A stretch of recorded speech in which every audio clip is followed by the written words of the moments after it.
Okay, well, perhaps we'll begin now. I'd like to welcome everyone to this Circle event. It's great to have another webinar for the Circle team.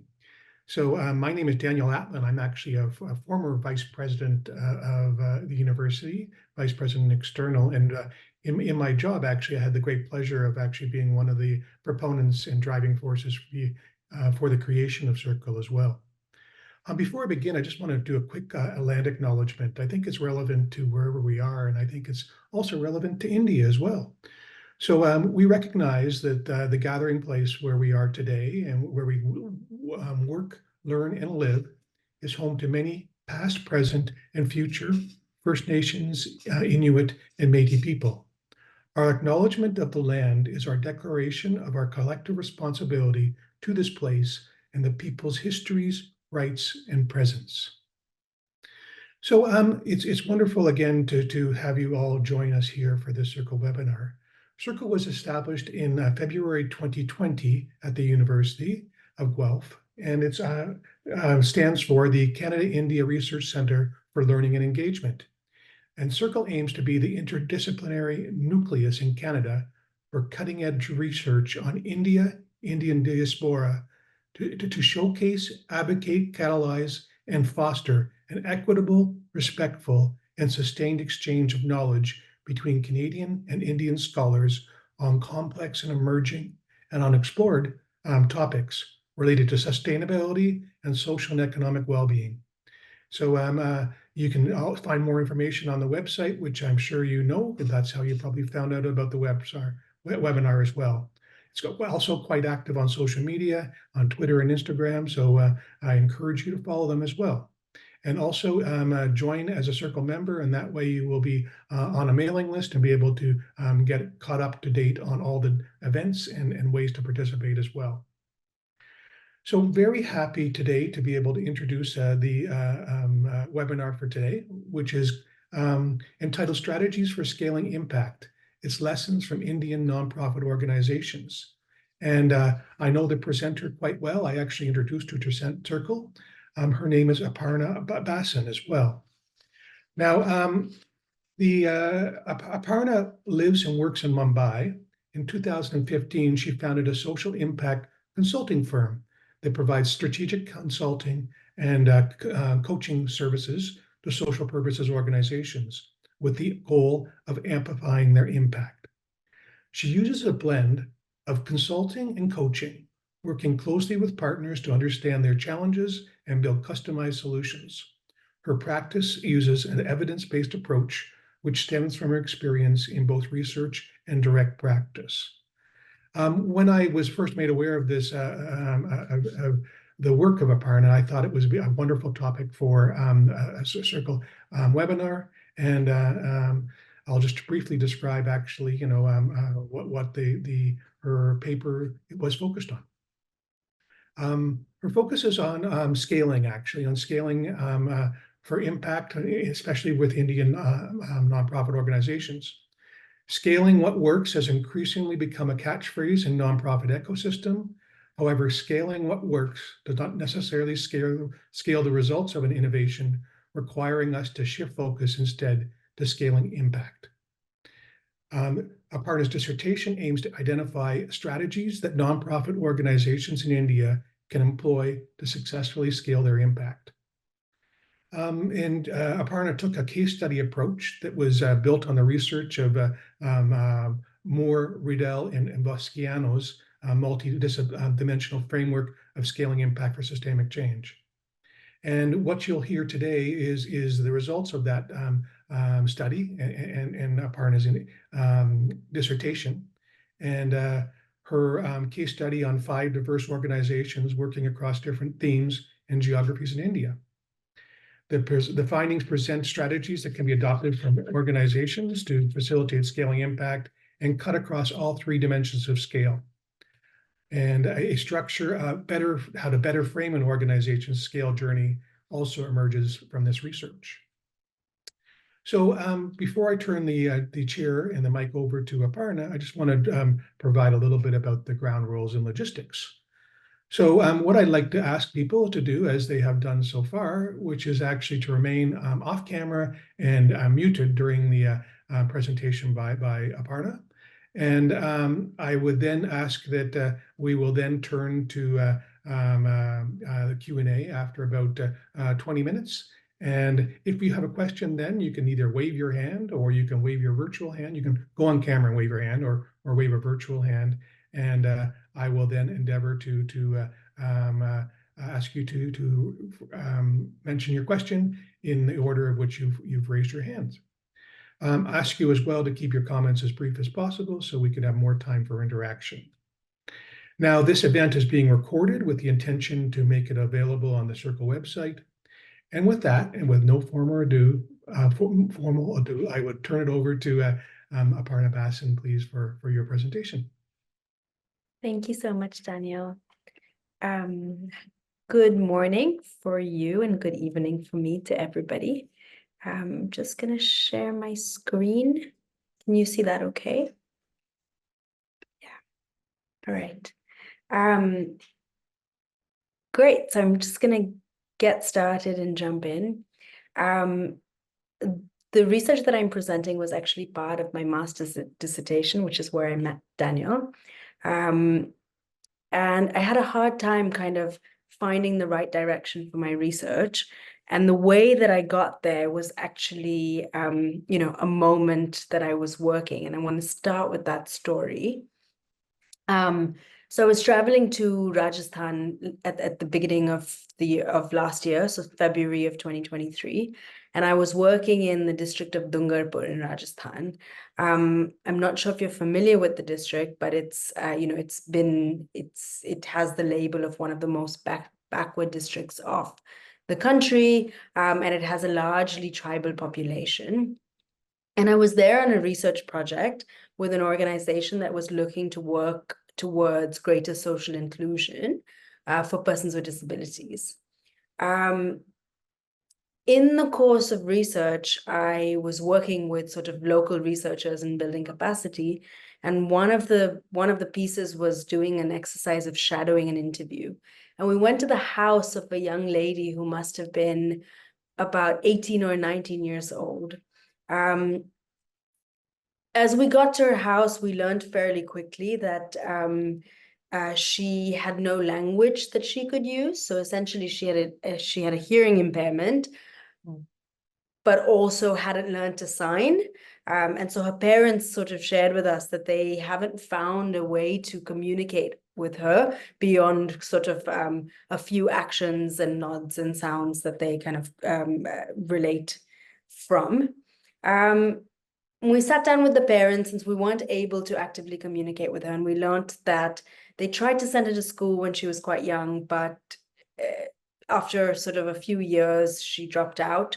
She had a very hard time in the classroom. There was a lot of bullying. We also found that they had actually sort of a hearing aid device, sort of contraption, that they'd gotten from an NGO that was working in the area. They were running a medical camp. But the device didn't really work, or they didn't know how it worked. They also shared that the organization that had brought in the device is no longer in the area, so they can't really return to them.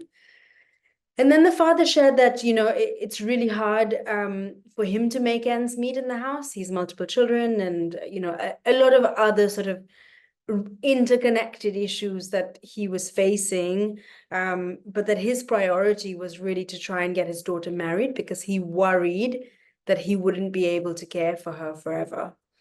And I tell you the story, I work in this space a lot, so you hear stories like this, but I tell you the story from an area that's maybe, a 2 or 3 hour drive from the city of Udaipur, in a state that has one of the largest presence of nonprofits in the country, in a district where I myself know of 3 or 4 organizations that work. And yet you find a situation where there's no access to support or help or nowhere to go.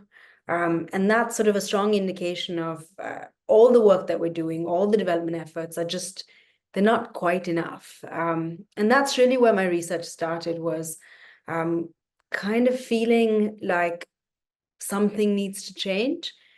And that's when I started digging a little bit, and I found that there are more than 1.5 million nonprofits in India, and that's a sort of conservative estimate.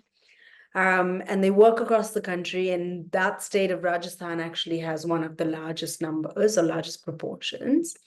And yet, 3/4 of all nonprofits have a maximum of one paid staff member. That means that only a quarter of all the nonprofits in the country have a larger team or even sort of any paid staff members. And this was interesting to me because working in this space, working with nonprofits, we hear the word scale really often. It's sort of a buzzword that people have started talking about. And especially in the corporate world in terms of intentions or hoping to see organizations scale. And that's what really led me to my research question of what strategies can nonprofit organizations in India employ to scale their impact. And I would like to stress on this term of scaling their impact, because I think there's a large difference between the idea of scaling what works versus scaling impact. And I think a lot of the buzz around scaling has been around this idea of scaling what works. Which doesn't work. And so the idea is that how do you shift that to thinking about scaling impact? So not scaling the innovation, not scaling the program, not scaling the organization or the coverage of a policy, but really focusing on the idea of scaling the positive change that's being created.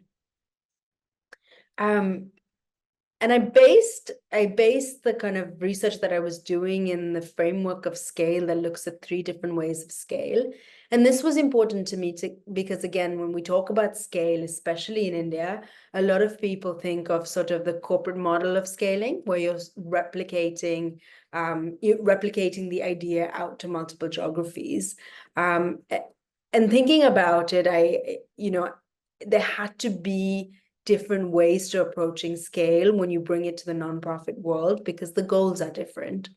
And so the model's quite interesting, where there are sort of 3 approaches to scaling. The first is scaling out, which is similar to what I just described, where you're replicating your efforts. Of course, there are many different ways to scaling out. It could be through growing an organization. It could be through the idea of franchising. It could be open source materials, sort of many ways to think about it. And the other 2 ways of scaling up and scaling deep, sort of move away from the idea of replication and think of institutional scaling. And I see them at sort of 2 sides of the same coin, where scaling up is more of the top-down approach to it, where you're shifting policies or you're shifting the rules of how we do things. And by sort of creating that change, you're able to ripple and create greater sort of impact, spreading out. Oops, sorry. While scaling deep, the third is a similar approach, but from the grassroots. So a more bottom-up approach, where you're working on shifting mindset and culture, which also has ripples, allowing you to scale your impact. And I think what's interesting is, the authors of this, the inventors of this framework, of course, found that they're not mutually exclusive, but they actually often work together. So it's not that you either scale out or scale up, but actually the possibility of interlinking and using multiple ways of scaling. And that was really the base for where I started my research. And then I come to sort of where I went forward. And as Daniel had shared with you in the introduction, I did 5 case studies. So I identified 5 organizations that are quite different to each other. And that was the goal, was to bring in as much diversity as possible into the conversation, into the research that I was doing. And so you'll see 5 organizations on the left, and I've tried to color code it so you can see where they fall on the scaling chart. To give you a little bit of context, I'll start with the first organization, Stir Education. And so they work actually across 5 countries now, but they started working in Delhi, and their model is very closely interlinked with the government. So they wanted to create a change at the government policy system level from the start. They work in, as I mentioned, 5 countries and across 3 states of India, in all of the schools in those states. But they have a very small team. So they have a team of about 79 people. And they're able to do this because of the method of scale that they decided to use, which was really the idea of scaling up. The second organization, Magic Bus, really used the idea of scaling out, where they work in sort of 22 states of the country across multiple districts, and they do it through the vehicle of school partnership. So they work with government schools or private schools, and they implement their program in schools. And so they primarily work on the concept of scaling out. But in recent times, they're shifting to more scaling up. And how they did this is by trying to collaborate with other organizations and band together to redefine the idea of life skills and use that as like a policy change at the government level, which has been very interesting in this move where they started scaling out and then decided to shift. And so they changed kind of the way they approach things, the skills, the methods that they use. The third organization, Seva Mandir, they really emphasize scaling deep. And the organization uses sort of Gandhian principles with the idea of how do we shift the way that a community works. And they've been in existence for approximately 60 years, but they work in just 2 districts of Rajasthan.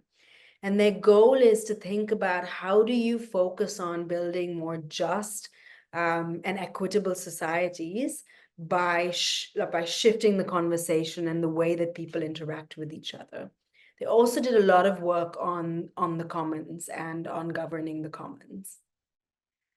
The fourth organization, Apnale, I'll go back to Seva Mandir because you'll see that even though their focus is on scaling deep, they're somewhere in the middle of scaling deep and scaling out. And this is because after years of kind of focusing on this model of deepening, they decided that they could probably start expanding and growing and taking that kind of model that they have out. And they did it in a very interesting way where they said, because we focus on scaling deep, we cannot necessarily jump geographies, but what we can do is very slowly expand to geographies that are adjacent. So kind of moving out very slowly across villages. And they started, of course, with 10 villages, but now at approximately 1,500, but all in the same sort of geography or area. The fourth organization, Apnale, and this is quite interesting because they are even smaller than Seva Mandir in terms of geography, where they've been working in the same slum of Mumbai for over 50 years. And when I asked the CEO, actually, so, what does that mean? How do people react to that? And he said that he got a lot of pushback from funders with this idea of, you've been in a slum for 50 years and you haven't moved much. Why are you still there? What is happening? And his answer was really around the idea of poverty is intergenerational, and it's been built over generations and years. And so if you really want to make a shift, you need to invest the time and energy to make that shift sustainable, long-lasting, and really kind of go to the, last for generations as well. And that was quite interesting because it was sort of a different way of looking at scaling completely, where, they kind of push layers of going deeper and deeper and deeper. Interestingly, as you'll see, they also fall in the middle of the Venn between scaling out and scaling deep. And the reason for that is sort of now, 52 years later, they've found a citizenship model that they feel is really effective. And they're working with other nonprofits. They're collaborating with other nonprofits who already have a hold in the communities that they work and have a relationship and are able to build their sort of citizenship model further. And the last one is an organization called Dharohar, and they are based, again, in Rajasthan, in the city of Udaipur. And they're very interesting, where they are very clear that they only approach scale from this idea of depth. And their approach to depth is focused on building a center of excellence. So how can they push the needle and boundary of doing things better, of providing excellence in learning, excellence in engaging community to the point where they're able to shift the way that we think about community. And that's sort of another approach to scaling deep that emerged from my research as well. And so these were the 5 case studies that I worked on. And of course, I found very specific strategies for each type of scale. But most interestingly, I found that there were certain strategies that were cross-cutting, or there was approach to scaling that was important regardless of the nonprofit. And I kind of summarized these into a little model of 5 C's of scaling impact, which I'm going to take you through now. And so the first C is this idea of clarity. And the reason this was so important is that I found that most organizations are pushed into scale. So it's not intentional, it's not planned, it's sort of this idea of there's an opportunity, we should go for it, or my funder's pushing me or forcing me in that direction, so I should move in that way. And the research showed that there are probably some questions that are really essential that would really help when thinking about scale. The first being, why do you want to scale? So where did the purpose come from? What is your intention? What has shown you that you need to scale? And I think this is missing from a lot of the conversations on scale. The second, and this was really interesting because I found there to be a lot of contradiction between stakeholders of how scale is defined. And by stakeholders, I mean, it could be different levels of staff. It could be people working at the grassroots versus people working in research in the same organization. It could be between the board and the leadership, or even often between the team and funders. And there's sort of this negotiation process.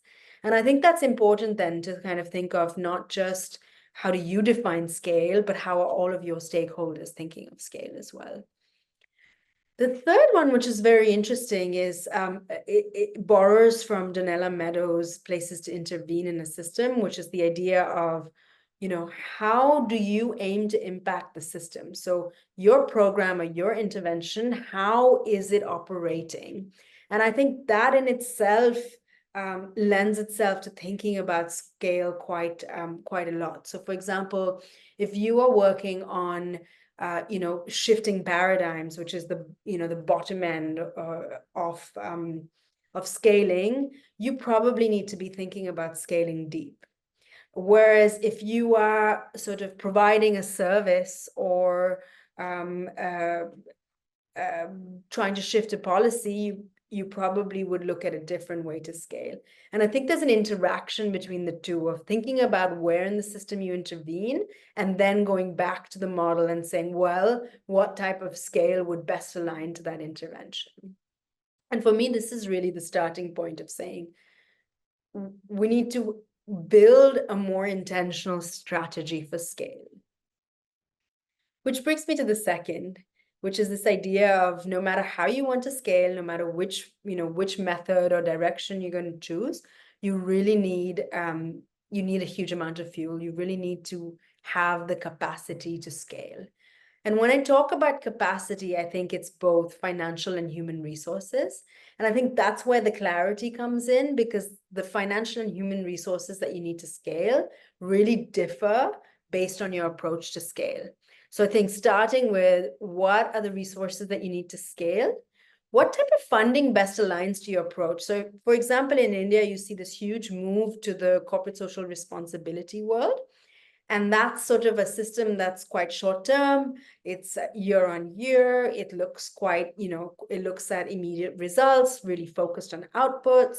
And I think that lends itself quite well to the idea of scaling out and to some extent scaling up. But when you look at scaling deep, that sort of funding doesn't work, because when you scale deep, you need time. You need time, you need consistent effort, you need to be able to fail. And then simultaneously, capacity is not just the financial resources, but the skills, abilities, and capacities that are needed as well. And I think that's interesting because, again, you see organizations shifting. So saying, I started by replicating and scaling out, and now I want to scale up. I want to affect policy. But my team that worked on scaling out is not able to lobby the government or work on advocacy. So I really need to think about what capacities do I have? And if I want to shift and I want to scale a certain way, what type of capacities do I need? And I think identifying those resource gaps is really important in scaling. And this takes me back to the first point of clarity, where, if you don't have the intentional clarity of how you're scaling, it's very hard to plan the resources for it as well. And so when you push into scale accidentally, that causes a lot of capacity gaps in thinking about scale. The third piece that came out of the research was this idea of culture and organization culture. And this was really interesting to me because what we find is as organizations grow or organizations become more established, they tend to become more rigid. They build sort of these sort of SOPs, and they focus on, how can we gain more efficiency to do this correctly or take this path. And actually, all of the organizations, regardless of how they were scaling, came to the conclusion that you really need more agility. And without the flexibility and agility, it's very hard to scale. I should go back and say it's very hard to scale impact. It's possible to scale, the program or the intervention, or scale what worked in the first place, but not necessarily to scale impact. And again, these are the questions that emerged is first around, how do you define the culture of your organization? And so I'll talk about agility again in a second, but how do you define the culture of your organization? And how does that culture align with your scale goals? So going back to the model, I think culture is quite closely linked to the type of scale you choose. Because if you're scaling deep, you need to have that sort of culture of looking at the long term, have the culture of engaging with relationships and people. If you hope to scale up, you need to have the sort of culture of saying, we have the culture that fits with the idea of working with government, of lobbying, and that kind of fits into the organization culture. And then the second piece coming back to the idea of agility and flexibility. So, one is the culture aligning to the type of scale, and the second is how agile and flexible is your organization, and how can you build that to prepare for scale. The fourth C that emerged from the research was the idea of collaboration.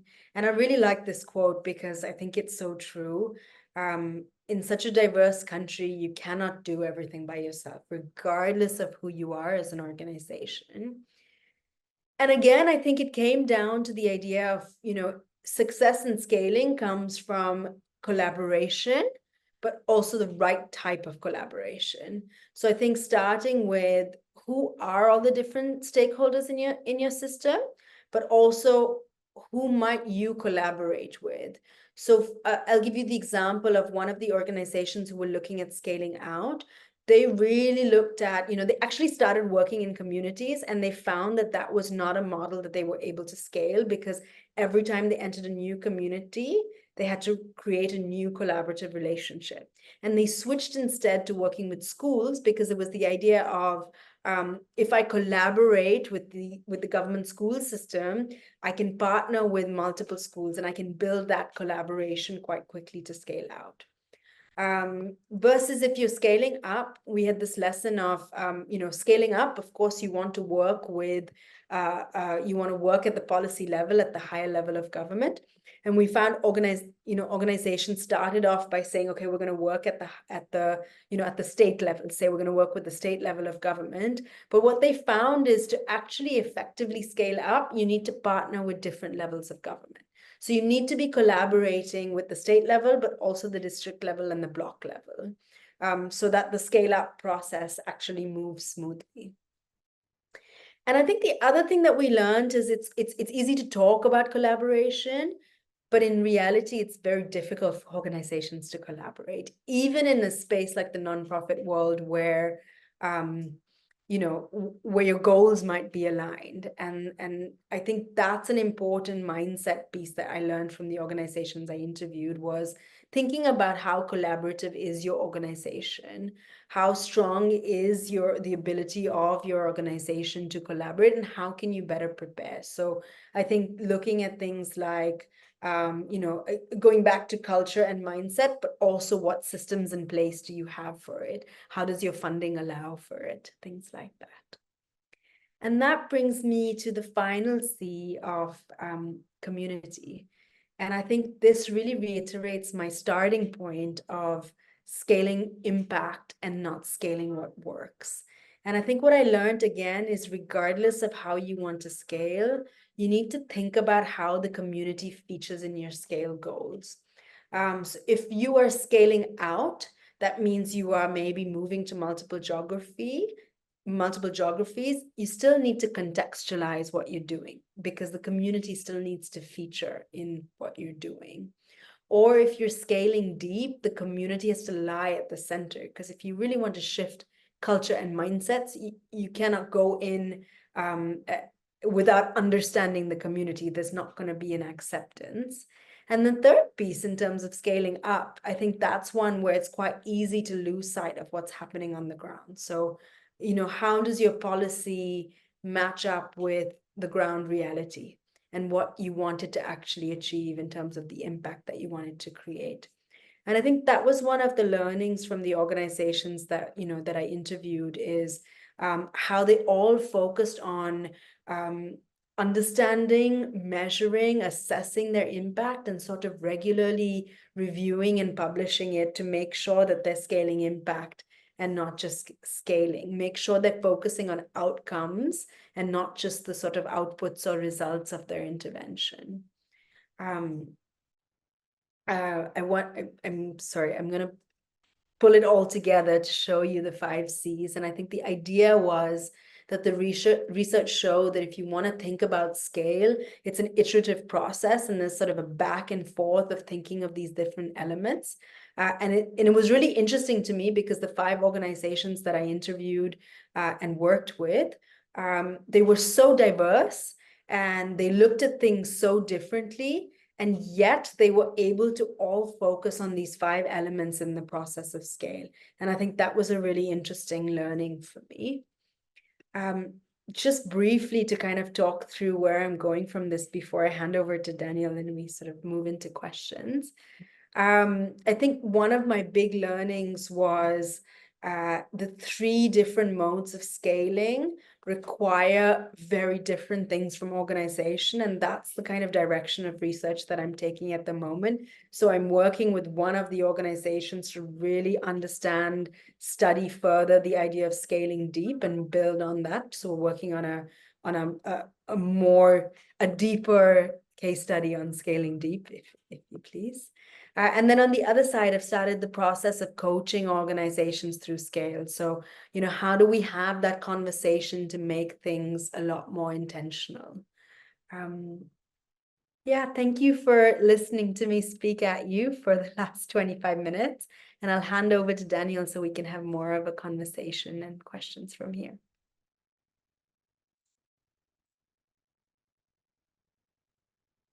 Great. Thanks so much, Aparna, for that great presentation. I think it was very thought-provoking, and I think raised a lot of sort of good findings that are applicable to many different jurisdictions as well. But really like how you brought your research out alive as well with your framework and your examples. So with that, we'll open the floor to questions if there are any. And while people are gathering their thoughts, maybe I'll actually begin with just to sort of to prime the pump with a question. And maybe that is actually, Aparna, how do you think your research may be used in organizations in different contexts and different countries? Do you think it has a broad applicability, and how? Yeah, I think that's an interesting question. And I started my research to be quite specific to the context of India, and I was really digging in. And I think there are a lot of pieces that, India has a lot of contexts that are quite specific in terms of how large it is, how diverse it is, how interconnected problems are. But as I found as I was digging deeper, I don't think it's limited. I think the applicability could go anywhere, and I think it could be applied to different countries and different organizations. I also think there's an idea of sorry, I just gather my thoughts on that a second. I think there's also the idea of the system, the organization, and the program. So I think it's not only at the organization level that you can think about scale, but if you look at the model of the three types of scale, and I think you think at the larger system, can you bring together multiple players who can look at scaling in different ways? And that brings together the change that you want to achieve at the larger level. And then at the smaller level, I would say that even within an organization, you have different interventions and different programs. And I think you can look at scale in different ways. So I think, yes, there's the context applicability, from in different countries, but I think even within the development sector, I think we can look at it at different scales. Yeah.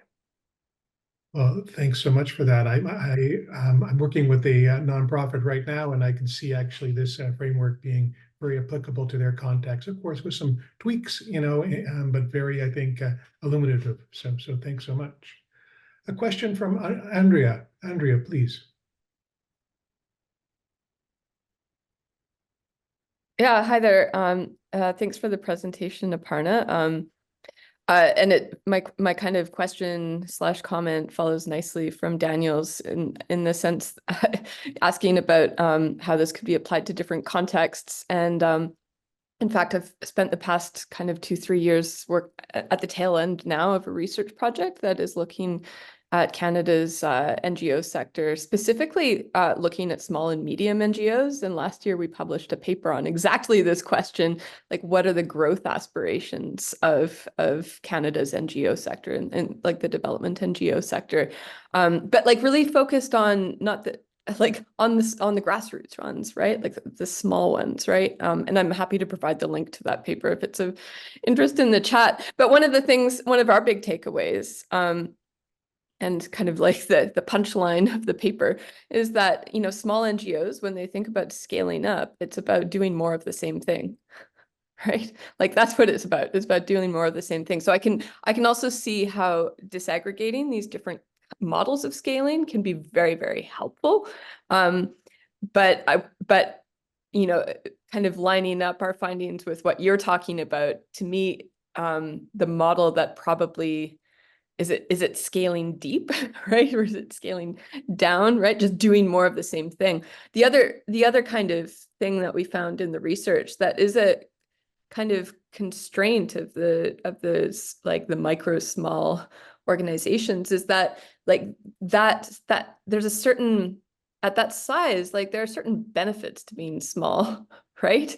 You can pivot really quickly. That's what we saw a lot during the COVID pandemic, right? It's the small organizations that can turn on a dime because they don't have these huge bureaucracies, right? So there's this flexibility, and you lose that when you scale up, right? Because as you talk about, you need human resources, you need infrastructure. Maybe you're getting into more like funding diversity, and then there's more constraints from funding. And so like it's this series of trade-offs, right? When you think about scaling and scaling up, right? And so so it's kind of a rambling comment, but I guess like a question in there is like, to what extent did your research look at the impact of organizational size on these scaling up decisions, right? And also like these trade-offs, how did the organizations grapple with these trade-offs? Thank you, Andrea. Actually, a lot of things come to mind, both from the research, but also work that I've been doing with some grassroots organizations. And I think maybe 2 or 3 comments that I think are quite interesting. I think the first is this idea of scale doesn't necessarily mean that the organization gets bigger. And I think that was one of the things that like I had to adjust my mindset as well, is to say you can scale your impact without necessarily growing your organization to that extent. I think that was one that I think was very important to kind of reiterate and think about.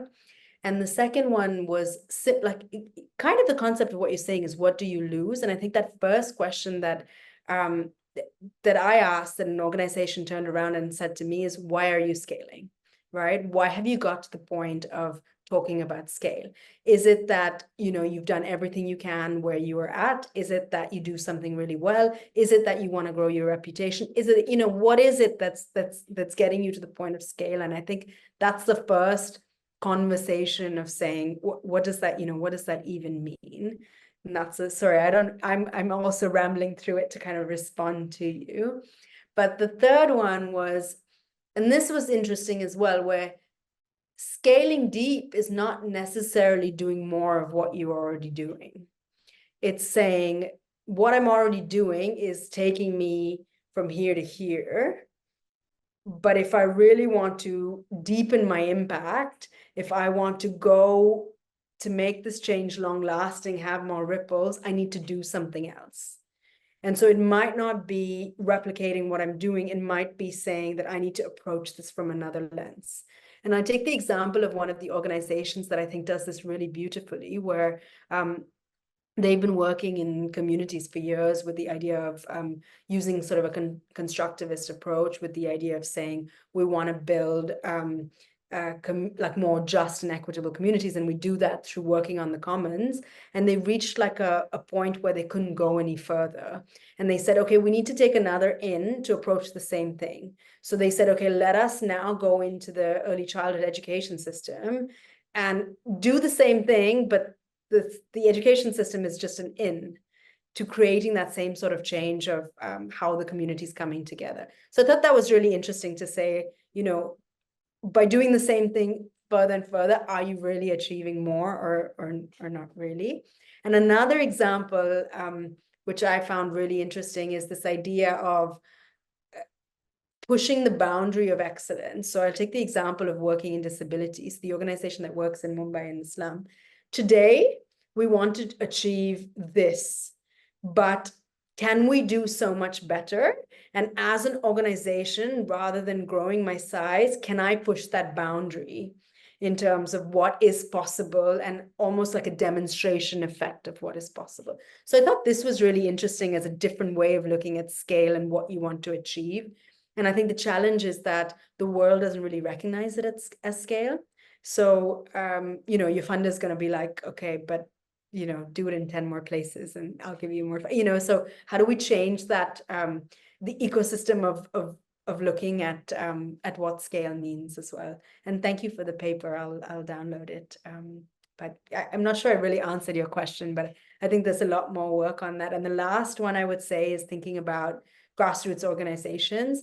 And we've been working a lot with the idea of collaboratives, so grassroots collaboratives, and different ways of achieving scale. And that's why I brought up that idea that I don't think that everybody needs to be doing everything, but how can you come together to look at scale differently together? And I think that's another really interesting space for me, especially for grassroots organizations. Yeah. Can I contribute to someone else who's scaling out or scaling up without scaling myself, so I stay small and agile and effective? Yeah, thank you. Sounds like there may be a great opportunity for another seminar, perhaps with a Canadian and Indian sort of contrast and compare as well about experiences. Any other questions that we have?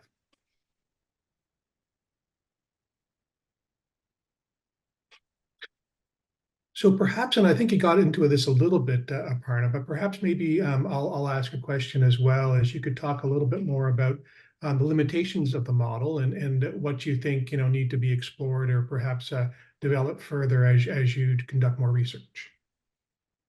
Yeah, absolutely. So I think, yeah, I started off with the model as as like an interesting way of looking at scale in a lens. And I think, you know, the original research looks at that intersection point of scaling up, scaling deep, and scaling out as the ideal place to be in terms of if you want to create impact, like that middle section. And I think the first limitation is I think that's actually impossible. So I think it's really not feasible for an organization. And I think often if an organization aims for that, they'd find that they're not using their resources effectively at all. And that was interesting for me in India, at least, because resources are such a struggle. And so I was really interested by the other sort of side pieces of two methods of scale, or organizations that are willing to focus on one direction and using the model more as a starting point of discussion and thinking in a different way, but not necessarily aiming for that center point. I think that would be definitely one of the limitations. The second, I think, as you know, as I said to Andrea, like this idea of just the world needs to recognize it. And that's one of the big pieces in scaling deep that we struggled with, is there are organizations in, you know, 3 of the organizations I worked with were working on scaling deep, and I chose them intentionally because I wanted to learn more about that space. And all of them are struggling with the funder interactions and are being pushed and encouraged to scale out more and more because they're getting these opportunities of funders saying, okay, but, and then. And I think that's interesting because there's this dynamic of, yes, my goal is to scale deep, but can I stay alive if that's the direction that I go in? So I think those are both interesting limitations of the work. Yeah. Thank you. Yes, very interesting dynamic as well, about funder also, you know, sort of taking you off mission as well, or perhaps off course, and what you define as impact and what you want to create. So, Leonard, over to you. You have a question. Yes, hi. In terms of, I had done a bit of research on sort of the NGO ecosystem in India, and one of the things that I found out is that, you know, there are, as you said, 1.5 million plus in terms of local NGOs. And there's also quite a few sort of international affiliates that work in India. And I know that those relationships are not the best, because I think a lot of Indian NGOs are critical of affiliates like Oxfam, Save the Children, World Vision, many others, in the sense that they have created India-based affiliates where the funding goes often to them and not to Indian-based NGOs. So I'm just wondering, in your research, what have you observed in terms of that dynamic? Thank you. I think that's a good question. And some of it will be from my research and some of it from just my experience working in the space. So as you would have seen, I actually chose to work with all 5 that are not international counterpart organizations, but are sort of locally grown NGOs. And I think there is an interesting dynamic between international NGOs and Indian NGOs, but I think there's actually more between large and small. So we have a few very, very large NGOs that are also local. So you have a Pratham or a Magic Bus, or, you know, there's like a few of them. And I think that them, along with the international NGOs, are really where all the money goes. And you have a lot of more starved grassroots or smaller organizations, and that divide is growing bigger and bigger. So there've been, I would say it's, I mean, this is personal opinion and also hearing from the research of one of the most challenging times in decades for nonprofits in terms of funding. And there've been a few changes to regulation. So I think the first was the government changed the rule where international funding coming into the country can no longer be dispersed. So if I fund an NGO, that NGO cannot fund further NGOs. And that's been a really big change between international NGOs and local NGOs, because a lot of international INGOs in India used to work with grassroots partners, but that has stopped. So actually, a lot of grassroots organizations are starting to shut down because that was a major way of them getting access to funds. I'm not sure if I'm really answering your question, I'm sort of just sharing experience. And I would say that, you know, the previous dynamic was actually quite positive because INGOs had the opportunity to actually support grassroots NGOs, and it was far superior to funding coming in from outside to the grassroots because they were present, they had staff who were Indian, and they were able to actually connect with the organization. And that shift, I think, actually has created a significant issue for being able to scale deep for the larger organizations.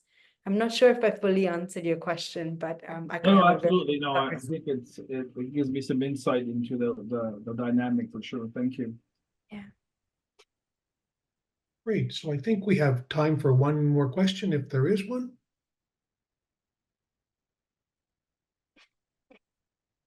Okay. Well, and I know we look forward, I think, to hearing your further work in this space, Aparna, and seeing where you will take it as well. I think it's a very exciting sort of topic, and as people have indicated, it's a global topic as well that has applicability, I think, broadly as well, beyond India, as people are trying to determine their real impact as well, and being able to find ways to scale. So with that, I'd just like to thank everyone and thank Aparna for your thoughtful contribution this evening, and really I think was a small but mighty group. I think that people will be able to view the webinar shortly on the Circle website as well, and you can share that with your network as well, Aparna. But encourage everyone to pay attention to this space and to be able to see how this actually does translate and evolve in the future as well. Thank you for sharing your contact information, Aparna, in the chat so people can reach out directly with her. And with that, I just like to thank everyone for joining us this morning, and again remind people that keep checking the website or subscribe and be a Circle member to be able to stay tuned for more seminars in the future and ways to engage as well. I think as well that you can send a email directly to the Circle website as well. And that's India Research -L, capital L, at uoguelph.ca. So again, thanks everyone, and thank you for your time this morning, and I hope you have a great rest of the day. Bye now. Thank you so much, Daniel.